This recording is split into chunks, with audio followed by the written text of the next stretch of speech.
Mesdames et messieurs, PSG a écrasé le Real Madrid. 4-0. Oui, vous avez bien entendu. Et ce qu'il s'est passé sur le terrain est tout simplement historique. Reste jusqu'à la fin. Tu ne vas pas en croire tes yeux. Allez, on plonge dans ce carnage footballistique. Maintenant, on est le 9 juillet 2025, au MetLife Stadium de New Jersey. Une demi-finale explosive de la Coupe du Monde des clubs. D'un côté, le Paris Saint-Germain, triple champion de France, fraîchement vainqueur de la Ligue des Champions et invaincu sous Luis Enrique. De l'autre, le Real Madrid de Xabi Alonso, une équipe en reconstruction, mais redoutable.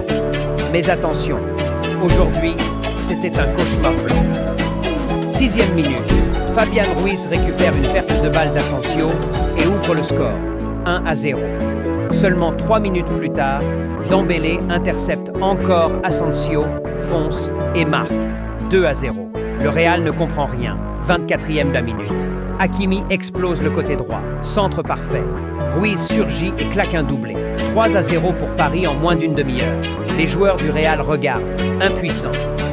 Et à la 87e minute, le clou du spectacle, Gonzalo Ramos reçoit un ballon parfait, contrôle, frappe et goal.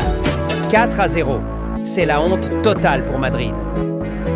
Luis Enrique a frappé fort.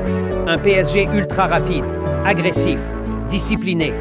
Hakimi, Ruiz, Dembélé, Kvaratskhelia ont été monstrueux.